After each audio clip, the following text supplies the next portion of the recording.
Ahora sí. Van a tener que hacer una tarea, ¿está?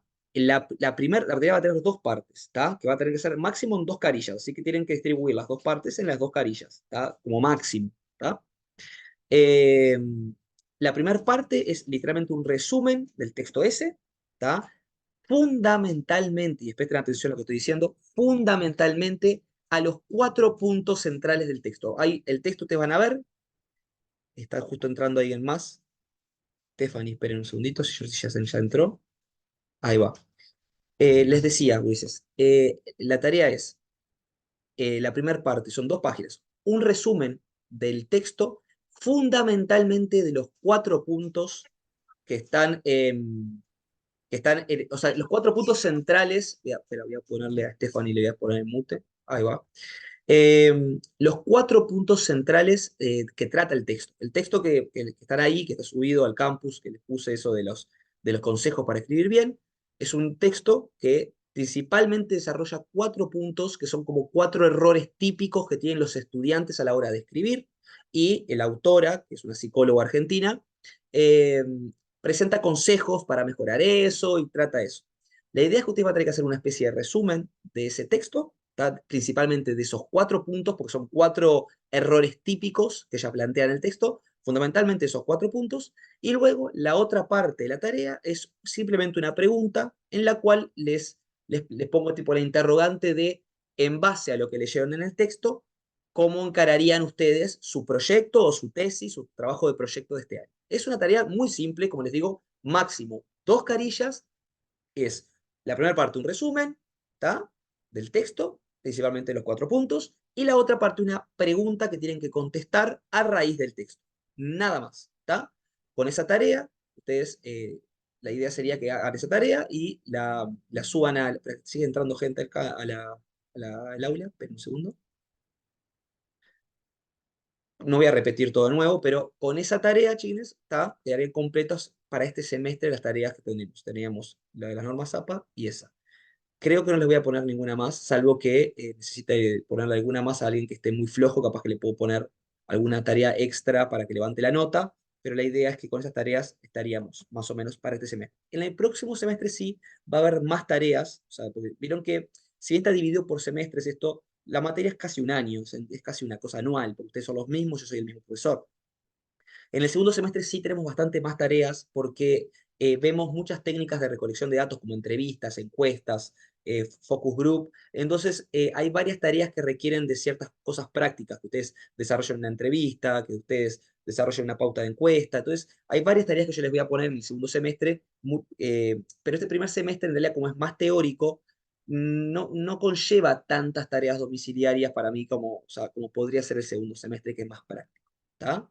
O sea, los dos son teóricos porque los dos son virtuales, son por Zoom, etcétera. Pero digo, uno conlleva elementos más prácticos como son las técnicas de recolección de datos, etcétera, y otro lleva con elementos más teóricos como por ejemplo el tema de lo que es la ciencia, estuvimos hablando de diferentes cosas, ¿está? Una de las cosas que vamos a ver es prácticamente lo que vamos a hablar hoy, ¿está? Que también es teórico. ¿Quedó claro esta idea, esto que presenté de la tarea que van a tener que hacer? ¿Tá? Recuerden, van a tener una semana para hacerlo. Los que entraron tarde no digan no me quedó claro porque sé que no les quedó claro porque entraron tarde, o sea, eso es obvio. Pero tranquilos que la consigna va a estar subida, les voy a avisar por WhatsApp cuando esté subida, repito, va a estar junta al texto que ya les había subido hace unas semanas, que es el texto sobre consejos para escribir bien o algo así se llama, está ahí subido al campus, va a estar al lado de eso la consigna y va a centrarse en ese texto, ¿está? Eh, Espero que hayan entendido, como digo, las correcciones de las normas APAS. Me tomé el tiempo de cada uno escribirle en qué se habían equivocado. Me es difícil, obviamente, corregirles todo porque ustedes mandan el texto y si ustedes fueran alumnos míos presenciales, me pasa con mis alumnos presenciales, me lo imprimen y yo les puedo rayar la hoja y les muestro en dónde se equivocaron exactamente. En el caso de ustedes, les tengo que escribir dónde se equivocaron, pero creo que fui bastante claro en las partes donde ustedes se equivocaron. ¿Está? Bien, habiendo dicho esto, chiquines, que esta se le va a hacer la segunda tarea, les pido encarecidamente que le pongan un poco de corazón, ¿tá? Que le metan, porque como digo, con esto pueden tranquilamente remontar alguna nota baja que hayan tenido en la primera tarea, ¿tá? Lo que vamos a ver hoy, particularmente, chiquines, vamos a ver un poco de estadística, ¿tá? Y cuando digo un poco de estadística, no digo que vamos a ver números en concreto ni fórmulas. Tranquilos que no vamos a ver esto. Vamos a ver una introducción a elementos centrales de la estadística, que les van a ser útiles a ustedes. Ustedes utilizan estadística para su carrera, ahora vamos a hablar de eso, pero les van a ser útiles para cuando tengan que desarrollar la tesina de cuarto año. ¿Tá? Yo les dije que muchos elementos de metodología de tercer año son para que ustedes puedan aplicar más adelante cuando les toque hacer la tesis, que es una investigación científica. Entonces, estos elementos que vamos a ver hoy son elementos que ustedes van a tener que manejar para a la hora de desarrollar lo que va a ser la tesina de cuarto año. Ustedes van a tener en cuenta estos elementos porque van a ir concretamente en el trabajo de ustedes de cuarto. ¿Está? Por lo tanto, es importante para mí que ustedes conozcan estos elementos estadísticos, que repito, tranquilos, no les voy a hacer fórmulas, ni cálculos, ni nada que se les parezca, ¿tá? Son elementos básicos para que ustedes entiendan un poco en qué consiste la estadística. Luego, en cuarto año, probablemente vean alguna cuestión más específica, capaz sobre estadística, capaz que alguna cuestión más, alguna fórmula, alguna cuestión de esas, pero en tercero no. En tercero lo que vamos a ver es esto, y después vamos a ver otra cosa más, que son las variables, que son elementos, como les digo, eh, generales de la estadística. No necesitan números, sino que son como conceptuales, ¿tá? Teóricos, por así decirlo. ¿Tá? Vamos a ver un poco de estadística hoy, y en concreto vamos a tratar dos temas, dos elementos, mejor dicho, de la estadística, que seguramente a ustedes les suena, que alguna vez a ustedes habrán visto en algún lugar, que es el concepto de población y el concepto de muestra. ¿Tá? Población y muestra. Obviamente, capaz que alguno de ustedes ya maneja estos elementos, ya ha hecho alguna investigación de un índole estadístico y maneja estos elementos, pero sé que varios de ustedes capaz que les suena de haberlos visto en algún lado, capaz que en la televisión, en alguna encuestadora que presenta datos sobre las elecciones, como hoy en día estamos teniendo bastante, pero sé que muchos de ustedes capaz que no manejan estos elementos o en qué consisten o cómo se desarrollan estos elementos. ¿Tá? Entonces, eso es parte de lo que vamos a ver hoy, ¿de acuerdo? Quédense tranquilos que voy a grabar esta clase, ya está siendo grabada, así que si no pueden asistir a algún estudiante, la va a poder ver después. ¿Tá? Eh, Empecemos por el primero. ¿Tá? ¿Qué es la estadística? ¿Tá? La estadística, chiquines, es, si tienen participar, obviamente activen la manito o algo de eso y yo les doy la palabra. ¿Tá? La estadística, Ulises, es una rama, por así decirlo, de la matemática. ¿Tá? La matemática, y esto es una cosa que les voy a contar que más que no viene al caso exactamente, pero está bueno que lo sepan. Me gusta siempre introducir algunos conceptos antes de ir al tema. La matemática, Ulises, es una ciencia formal. ¿Tá? Mario Bunge, que fue un epistemólogo argentino, que trató el tema, la epistemología es la filosofía de la ciencia. ¿Tá? Son personas que se encargaron de estudiar en qué constituye la ciencia. Mario Bunge decía que la matemática es una ciencia formal. Hay dos tipos de ciencias, las formales y las fácticas. Las ciencias fácticas, chiles, son todas las demás ciencias que no son la matemática. Por ejemplo, la física, la química, la biología, las ciencias sociales como la economía, sociología, ciencias políticas, psicología, todas son ciencias fácticas, que se centran en los hechos. Son fácticas porque lo dice la palabra. El facto, algo fáctico, es algo que se centra en los hechos, en las cosas materiales de nuestro mundo. ¿De acuerdo? Por eso todas las ciencias que conocemos, la mayoría de las que trabajamos, son fácticas porque necesitan de objetos. La física necesita de los objetos del mundo, de la realidad, para poder existir. La química necesita de los elementos químicos. La biología necesita de la fisionomía humana, de los organismos unicelulares o lo que sea para existir. La sociología necesita de los seres humanos, en sociedad, la psicología también. La economía necesita del estudio económico, del comportamiento de las personas, etc. Por lo tanto, todas las fácticas se centran en comportamientos humanos. Mientras que la matemática, como ciencia pura, no estoy hablando de la matemática aplicada a la física o la matemática aplicada a la química o a todas las ciencias, sino la matemática pura, la que estudian los matemáticos, la que ustedes ven en las películas que escriben en pizarrones eternos, ¿tá? Cálculos y cálculos. La matemática como tal es una ciencia formal, es distinta a una ciencia formal. Es una ciencia formal. ¿Qué es una ciencia formal, Ulises? Una ciencia formal es una ciencia que se desarrolla pura y exclusivamente en el ámbito teórico. ¿Está? Y no necesita en el ámbito teórico, perdón, que mi perro está peseteando acá como siempre, esperen, quiero agrandar. Marx, déjate de joder. Espera un segundito, Ulises. Ahí va. Está pesado, está tipo mimoso, quiere caricias todo el tiempo y me tiene loco. Eh, Les decía, las ciencias formales, ¿tá? Son ciencias que se desarrollan pura y exclusivamente en un ámbito teórico. Como es quien dice, se desarrollan en un ámbito abstracto, ¿tá? Es decir, que no necesitan de comprobación en el mundo real de los objetos para existir. Se desarrollan únicamente por su propio lenguaje. Tranquilos que ahora lo van a entender, porque yo sé que estarán pensando, ¿de qué carajo habla Rodrigo? Si la matemática es lo que nos permite hacer millones de cosas en nuestro mundo material. La matemática pone un cohete en la luna, la matemática es la que permite la tecnología que desarrolla mis celulares, la matemática está en todos lados, sí lo sé, pero es la matemática aplicada a los objetos, que fue lo que dijimos hace un ratito, que sería la física, la química, la biología, la estadística, etcétera. ¿Tá? La matemática está en todos esos objetos, sin duda, pero ya serían parte de otras ciencias. La matemática pura es formal porque solamente se desarrolla pura y exclusivamente por su lenguaje teórico, matemático. No necesita, ¿tá? Objetos para funcionar. Se centra, por ejemplo, en axiomas. ¿Tá? Habrán escuchado esto. Se desarrolla por sí misma, cálculo tras cálculo, como los pizarrones, como les digo, de las películas que los científicos escriben y escriben. No necesitan de un objeto. Se basan en axiomas existentes y se desarrollan por sí mismos. Si quieren entender esto, es muy fácil. ¿Cuántas veces vieron el número 4 correr por la calle? ¿O alguna vez vieron el número pi pedir un ómnibus a la parada? No, porque la matemática no está en la naturaleza en sí, sino que es un constructo humano para entender la naturaleza. Pero no es natural, no crecen los árboles la matemática. ¿Entienden, chines? No necesita del objeto material en sí misma. O sea, podríamos discutirlo esto, pero no está centrada en el objeto material, sino que se desarrolla por su propio cauce, por su propia estructura. ¿Se entiende esto? Bunge establece que hay dos ciencias formales, la matemática y la otra es la lógica. Capaz que se acuerdan de filosofía del liceo o de haberlo visto en algún lugar. La lógica, ¿tá? Es también una disciplina que se desarrolla por su propio lenguaje abstracto y no necesita de los objetos para funcionar. Es como si fuera un propio lenguaje. ¿Tá? ¿A qué voy con esto? Era una introducción para que entendieran que la matemática per se, ¿tá? Es una ciencia teórica. La estadística es una ramificación de esa matemática que sí necesita de los objetos. ¿Tá?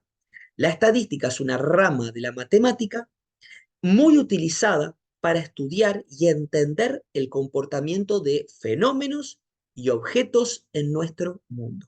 Cuando digo objetos puede ser hasta una persona, ¿no? O sea, objetos me refiero a todo elemento material, ¿tá? Fenómenos y objetos. Les hago una pregunta acá. ¿Dónde ven estadística ustedes en la vida cotidiana? Está lleno, chines, de ejemplos, ¿eh? Lleno de lugares en la vida cotidiana de ustedes o que habrán visto donde se utiliza estadística. ¿Tienen idea? En el clima. Muy bien, el clima, algo cotidiano para todos. En el clima hay constante estadística. Utilizan, por ejemplo, un elemento fundamental de la estadística muchas veces, que es la probabilidad. ¿Está? La probabilidad de lluvia, la probabilidad de que haya determinada temperatura, el porcentaje de humedad, todos esos elementos son estadísticos. ¿Está? Perfecto. Excelente ejemplo. La estadística está en el clima, por ejemplo. ¿Está? En la medición del clima. Otro lugar donde podemos ver estadística todo el tiempo.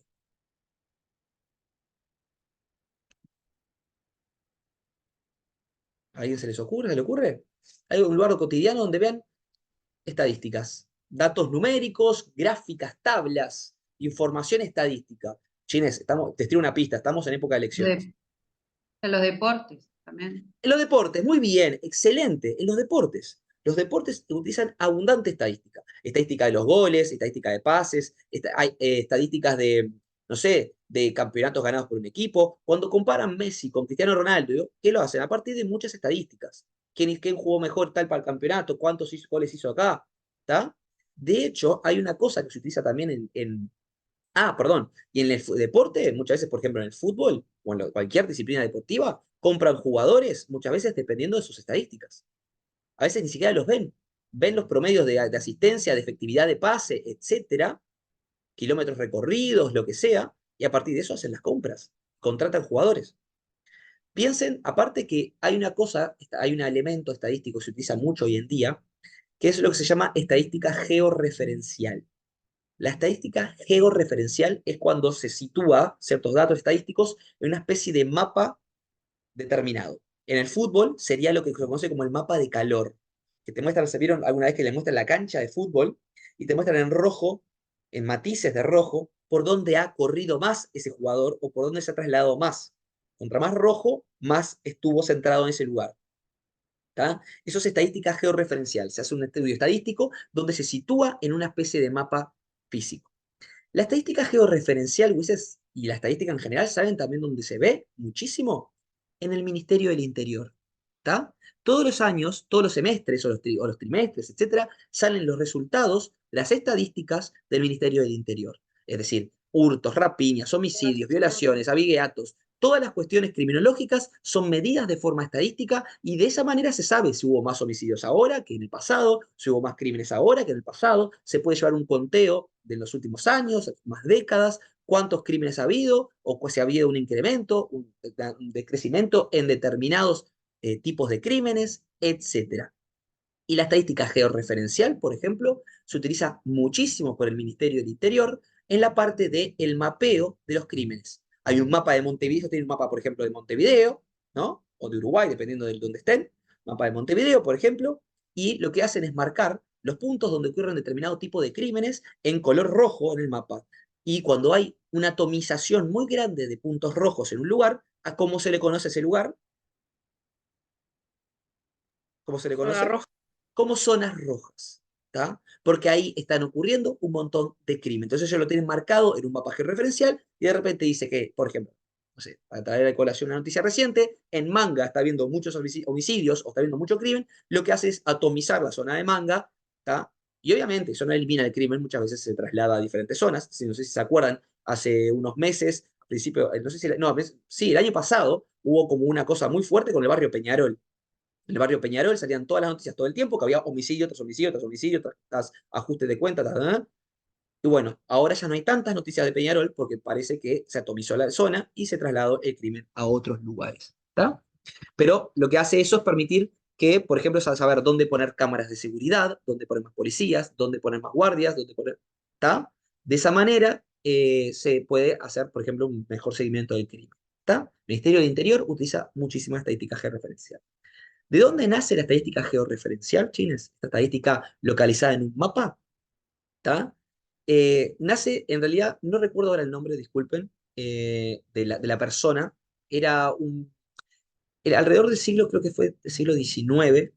Perdonen que estoy me olvidado con algunos datos concretos, pero el siglo XIX por ahí hubo, si no me equivoco, fue un sacerdote inglés, ¿tá?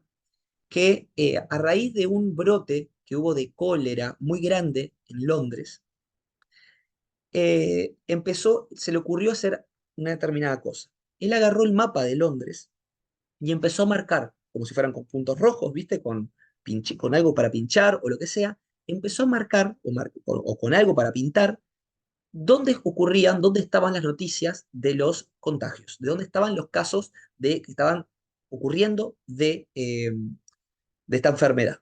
¿Está? Entonces empezó a marcar los puntos donde ocurría el cólera y empezó a darse cuenta de que la mayoría de los casos estaban de alguna forma atomizados o juntos en ciertos barrios, obviamente, de Londres y principalmente cerca de ciertas, ¿cómo se llama esto? No me sale la palabra, bombas de agua sería. Bombas de agua no, o sea, sí, serían bombas de agua, porque en esa época no había agua corriente en las casas chines, en esos barrios, sino que la gente iba a buscar agua a una bomba que había en determinadas esquinas de determinados barrios, ¿verdad? Y cerca de esas bombas se atomizaban la mayor cantidad de contagios de cólera. ¿Qué fue lo que descubrió? O sea, ¿qué es lo que planteó este sacerdote? Les avisó a las autoridades y lo que hicieron fue clausurar por un determinado tiempo esas fuentes de agua, por así decirlo. ¿Está? Esos pozos de agua. A raíz de eso se redujo el contagio y se terminó con lo que vendría a ser la pandemia que estaba surgiendo en Londres, con los contagios que estaban surgiendo en Londres. Esto fue lo que permitió descubrir que el cólera se contagiaba por el agua. ¿Tá? No se sabía cuál era la fuente de contagio del cólera hasta ese momento, gracias a un mapa georreferencial de los casos de contagio de esa enfermedad en ese Londres. ¿De acuerdo? Esto para que vean cómo la estadística está utilizada hace muchísimo tiempo, chicos. Muchísimo tiempo. ¿Saben también quiénes utilizan la estadística? Muchísimo. Ustedes, los prevencionistas. ¿Está? Los prevencionistas hacen un uso muy grande de la estadística porque ustedes, chiquines, lo que hacen es evaluar niveles de riesgo, por ejemplo. Esos niveles de riesgo ustedes lo hacen en un checklist, todo lo que quieran, pero luego ustedes hacen cálculos matemáticos, estadísticos, para evaluar elementos como frecuencia, ¿tá? Como la peligrosidad de algo, etc. Todos estos elementos son de carácter estadístico, chicos. ¿Está? Ustedes utilizan mucha estadística a la hora de evaluar los niveles de riesgo de un lugar. ¿De acuerdo? Es más, si ustedes lo analizan bien, los checklists que ustedes utilizan muchas veces con las diferentes NTP, etcétera, o no sé, o Find, o lo que utilicen, esos checklists que ustedes utilizan, es similar a una encuesta, Ulises. ¿Está? Una encuesta que, por ejemplo, puede realizar un economista, un sociólogo, etcétera, un politólogo, para recabar información estadística de algo, de la gente, es similar a un checklist que ustedes utilizan. Lo único que el checklist en realidad lo completan ustedes, pero no deja de ser una estructura completamente estructurada, valga la redundancia, donde ustedes de ahí extraen valores numéricos que les permiten calcular niveles de riesgo. ¿De acuerdo? Como les dije, también la estadística aparece en las ciencias sociales todo el tiempo. Piensen, como les dije, les tiré una pista hoy, que estamos en época de elecciones, se utiliza constantemente para evaluar intenciones de voto, etcétera. Ahora que se vienen las elecciones, lo van a ver cada vez más en la televisión, ¿de acuerdo? Y de hecho lo van a ver el día de las elecciones, estamos todos prendidos a la televisión, mirando los diferentes canales, cómo son los datos estadísticos que van sacando los diferentes encuestadoras, que son básicamente hechas por sociólogos y economistas, etcétera, sobre los datos estadísticos de las elecciones. ¿De acuerdo? Y así podríamos seguir, chicos. Se utiliza hasta en la medicina, como les dije, en el ejemplo que les mostré de este caso de Londres. Se utiliza en la medicina todo el tiempo, porque ¿dónde lo vimos? ¿Dónde lo vimos, chiquines, esto de la medicina, la estadística aplicada a la medicina? Hace unos años, en una situación bastante compleja que vio la humanidad. ¿Dónde lo vimos? En la El corona. pandemia. Exactamente, en la pandemia. En la pandemia, ¿se acuerdan? Podíamos entrar a unas páginas que te mostraban el mapa y te mostraban dónde estaban los contagios, frecuencia de contagios, cantidad de muertes, mortalidad, o sea, mortalidad sobre la cantidad de, por ejemplo, de personas que se habían curado o que ya estaban en cuidados intermedios. Toda una estadística de lo que vendría a ser la pandemia se llevó a cabo, ¿está? Eso, la medicina lo hace muchísimo eso. Bueno, esto era para mostrarles, chiquines, que la estadística es una rama de la matemática muy aplicable al estudio y entendimiento de fenómenos y cosas de nuestro mundo cotidiano.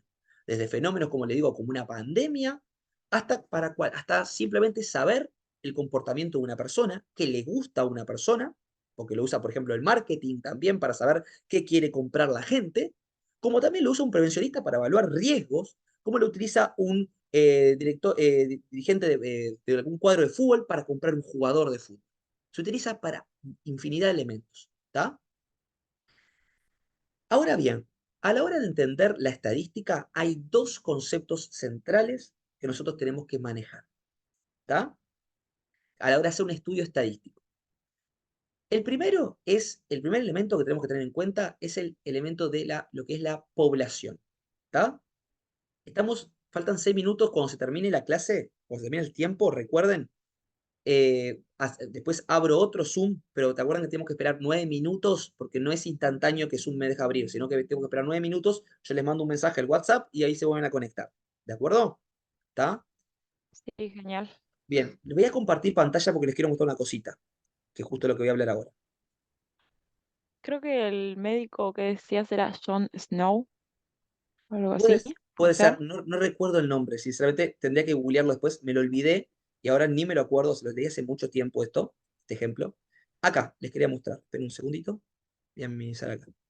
Esto es una cosa de Google. ¿Ven la pantalla esta que estoy viendo yo, chiquines? ¿Sí? Y se ve. Perfecto. Acá les iba a mostrar, es una boludez nada más, era para mostrar de forma ejemplificada. Nosotros tenemos, a la hora de hacer un estudio, ¿tá? eh, estadístico, ustedes como el que van a hacer ustedes en cuarto año, esto mismo que les voy a aplicar ahora, ustedes lo van a tener que hacer, ¿tá?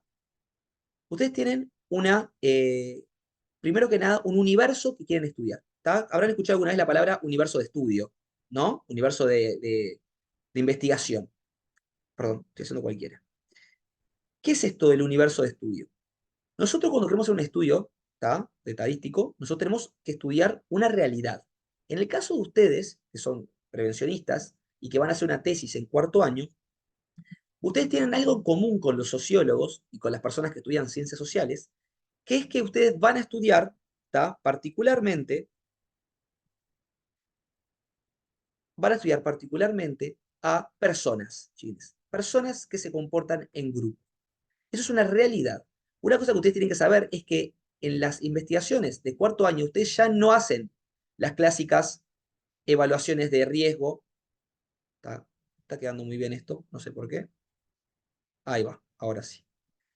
No hacen las clásicas evaluaciones de riesgo que hacen en los proyectos de tercero. Ustedes en cuarto van a estudiar y van a poner el foco en las personas. ¿Tá? Van a tener que hacer encuestas, entrevistas, observaciones, etc. De esa manera, chiquilines, ustedes van a contemplar un universo de estudio. ¿Qué va a ser ese universo de estudio, Ulises? Ese universo de estudio va a ser la realidad concreta que ustedes van a estudiar.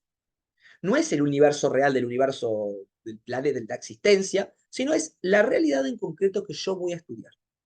Otra forma de conocer ese universo de estudio es con la palabra población. En estadística se le conoce como población, también como parámetro, se le dice, son dos palabras, o población o parámetro. La población es concretamente, chiquines, las personas que yo voy a estudiar y que me interesa estudiar. ¿Qué población puede ser? La que se me cante a mí estudiar, chiquines. Mi población pueden ser enfermeros entre 18 y 50 años que trabajan en la policlínica, ¿Cómo puede ser obreros de la construcción que están afiliados al sindicato del Zunca? ¿Cómo puede ser docentes que trabajan en el ámbito virtual? ¿Cómo puede ser lo que quieran, chicos? Está cualquier rubro que ustedes quieran estudiar. Ustedes recuerden que en cuarto año van a tener que hacer una tesis enfocada en las personas, obviamente, y también en lo que respecta a seguridad y trabajo. Por lo tanto, van a tener que estudiar generalmente algún rubro laboral, el que sea, ¿está? Puede ser uno en que estén familiarizados porque trabajan ahí, o puede ser un rubro donde no trabajen, que simplemente quieran acercarse y les genere curiosidad, no sé, desde la policía, y hasta los bomberos, hasta lo que se les ocurra, ¿está? Pero ustedes van a tener que designar cuál va a ser la población de estudio que quieren abordar. ¿Está? Esa es la realidad. O sea, ustedes van a tener que recortar eso. Una cosa que tienen que saber, chicos, antes de continuar con este dibujito que estaba haciendo acá, ¿está? Es que a la hora de elegir, de estructurar la población concreta de estudio que yo voy a abordar, se trata de hacer una especie de círculos concéntricos. Céntrense en el segundo círculo que estoy haciendo. Primero, nosotros tenemos una realidad que generalmente es muy genérica. Yo digo, tengo intención de conocer, de estudiar eh, quiero estudiar el estrés en los trabajadores. Me interesa el estrés. Pero los trabajadores de Uruguay son millones. ¿Tá? Por lo tanto, es demasiado grande para que yo lo pueda abordar. Entonces, ¿qué debería hacer? Empezar a recortar esa población general. Y digo, bueno, quiero estudiar el estrés, pero bueno, capaz que la población entera de Uruguay es demasiado. Entonces me voy a centrar en estudiar Montevideo. ¿Tá? Estudiar Montevideo. Pero Montevideo sigue siendo muy grande. Entonces digo, bueno, vamos a recortar, o sea, sí es muy grande estudiar a los trabajadores de Montevideo. Entonces voy a centrar en un rubro. Voy a estudiar a los bomberos. O mejor dicho, vamos a estudiar a los enfermeros. Pero los enfermeros o enfermeras son una banda de miles de enfermeros en Uruguay. Debe haber unos cuantos miles. Y capaz que es demasiado para que yo lo pueda abordar como un estudiante de cuarto año que estoy haciendo mi investigación yo solo a pulmón. Entonces me voy a terminar centrando en el estrés en enfermeros que trabajan en el hospital Maciel. Y de esa manera pasé de mi intención de estudiar una población determinada a transformarlo en algo bien concreto. Esto es lo que van a terminar haciendo ustedes en cuarto año. Van a tener que ir recortando de a poquito la población que están estudiando hasta llegar, de alguna manera, a un universo que puedan manejar y estudiar. En este caso, enfermeros de una policlínica en concreto, que ahí serán unos cientos, o mucho, que ese universo a lo mejor sí puedo manejarlo. En cambio, son miles de enfermeros, se me hace muy difícil estudiar toda esta población porque no tengo acceso a tantos, no tengo tantos recursos. No soy el Instituto Nacional de Estadística para poder hacerlo. Chiquines, se va a terminar el tiempo, ahora en unos segundos volvemos a entrar, ¿de acuerdo? Voy a parar de compartir y nos vemos ahora. Somos 14 personas en este momento en el Zoom, ¿está? Los espero a todos en el próximo, ¿de acuerdo? Entramos ahora en unos minutitos. Bárbaro.